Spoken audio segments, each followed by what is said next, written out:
അനുസ്മരണത്തിൻ്റെ നാളുകളിലൂടെയാണ് നമ്മൾ കടന്നുപോയിക്കൊണ്ടിരിക്കുന്നത്. പോയ ആഴ്ചയിൽ സഭയിലെ എല്ലാ പിതാക്കന്മാരെയും മേൽപ്പട്ടക്കാരെയും പട്ടക്കാരെയും ഓർത്തുകൊണ്ട് നമ്മൾ പ്രാർത്ഥന അനുഷ്ഠിച്ചു.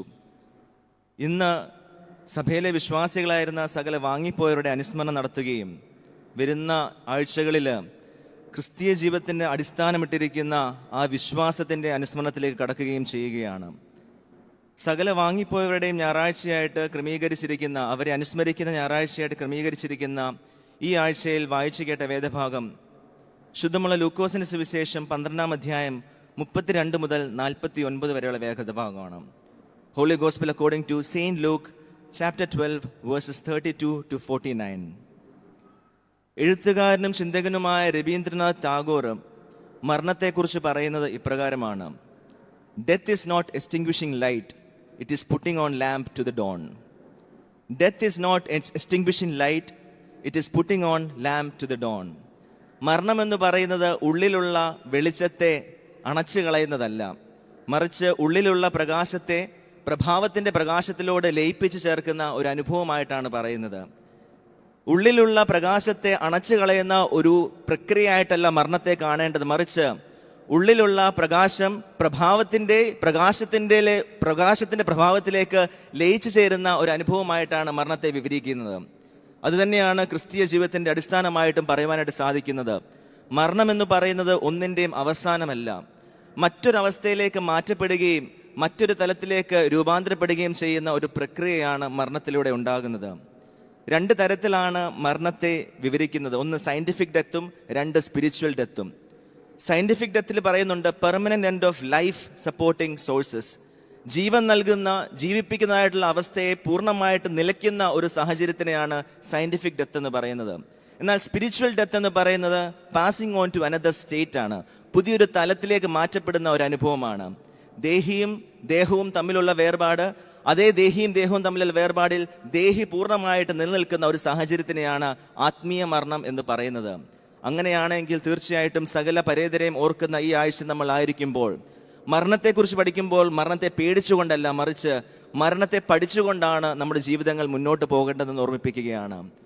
ഈ ഒരു ആഴ്ചയിൽ വായിച്ചു കേട്ട വേദഭാഗത്തിന്റെ അടിസ്ഥാനത്തിൽ 2 ചിന്തകൾ പങ്കുവെക്കുവാൻ വേണ്ടി ദൈവത്തിൽ ശരണപ്പെടുകയാണ്.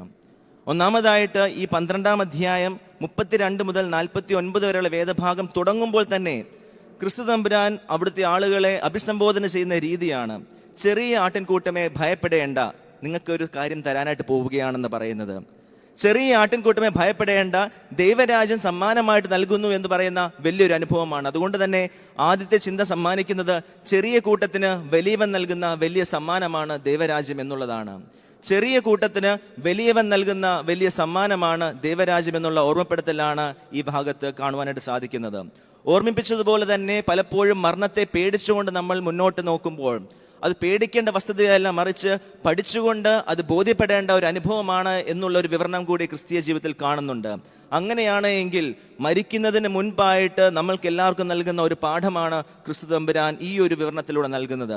ചെറിയ കൂട്ടമേ നിങ്ങൾ ഭയപ്പെടേണ്ട എന്ന് പറഞ്ഞു തുടങ്ങുമ്പോൾ എന്തുകൊണ്ടാണ് ഇത്രയും വലിയ ജലസാഗരങ്ങൾ ക്രിസ്തുവിനെ പിന്നിട്ട് ചെല്ലുമ്പോഴും ഇത്രയും വലിയ ജനാവലിയുടെ മുൻപാകെ അവൻ തൻ്റെ പ്രഘോഷണങ്ങൾ നടത്തുകയും ചെയ്യുമ്പോൾ വലിയ ജനക്കൂട്ടത്തെ അഭിസംബോധന ചെയ്യാതെ, വലിയ സമൂഹമേ എന്ന് അഭിസംബോധന ചെയ്യാതെ ചെറിയ ആട്ടിൻകുറ്റമേ എന്ന് പറഞ്ഞുകൊണ്ട് തൻ്റെ മുൻപിൽ നിൽക്കുന്ന ആളുകളെ അഭിസംബോധന ചെയ്യുന്നത് ചിന്തിക്കേണ്ടത് ആവശ്യമാണ്. ഒരു പക്ഷേ ഈ ലോകത്തിൽ നിന്ന് മാറി ചിന്തിക്കുന്ന ആളുകളായതുകൊണ്ടും ലോകമോഹങ്ങളിൽ നിന്ന് അടിമപ്പെട്ടു പോകാതെ അതിൽ നിന്ന് മാറി ചിന്തിക്കുന്ന ആളുകളായതുകൊണ്ടും മറ്റുള്ളവരെ താരതമ്യം ചെയ്യാതെ ദൈവസന്നിധിയിലേക്ക് ചേർക്കപ്പെട്ടിട്ടുള്ള കുറച്ച് ആളുകൾ മാത്രമായതുകൊണ്ടുമായിരിക്കാം ഈ ചെറിയ ആട്ടിൻകൂട്ടമേ എന്ന് പറഞ്ഞിട്ടുള്ളത്. ഒട്ടനവധി ആളുകൾ ക്രിസ്തുവിനെ പിൻഗമിച്ച് ചെല്ലുന്നുണ്ടെങ്കിലും, ഒട്ടനവധി ആളുകൾ ക്രിസ്തുവിന്റെ കരികിലേക്ക് വരുന്നുണ്ടെങ്കിലും തൻ്റെ വാക്കുകൾ അനുസരിച്ച് ജീവിക്കുന്ന വളരെ ചുരുക്കം ആളുകളെ ഉള്ളൂ എന്നുള്ള ഒരു ബോധ്യം കൂടെയാണ് നൽകുന്നത്.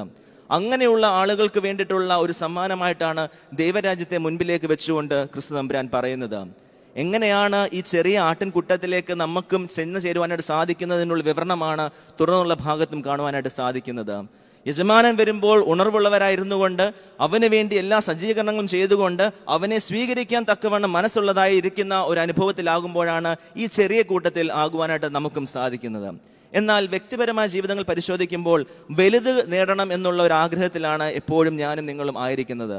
എന്തെങ്കിലും വലുത് നേടണം, വലിയ കൂട്ടത്തിലായിരിക്കണം, വലിമയുടെ ഒരു അനുഭവത്തിലേക്കായിരിക്കണം എന്നുള്ള ഒരു രീതിയിലായിരിക്കുമ്പോൾ ക്രിസ്തു തമ്പുരാൻ വലിയ ആളുകളെ അല്ല വിളിക്കുന്നത്, മറിച്ച് ചെറിയ ആട്ടിൻകൂട്ടം യഥാർത്ഥമായിട്ട് വിശ്വാസത്തെ പ്രഖ്യാപിച്ചുകൊണ്ട് യഥാർത്ഥമായിട്ട് ദൈവസന്നിധിയിലേക്ക് നടന്നു വരുന്ന, യഥാർത്ഥമായിട്ട് ദൈവത്തെ അംഗീകരിക്കുന്ന ആളുകളെ മാത്രം അഭിസംബോധന ചെയ്തുകൊണ്ടാണ് ദൈവരാജ്യത്തിന്റെ ഈ അനുഭവം അവർക്ക് പകർന്നു നൽകുന്നത്.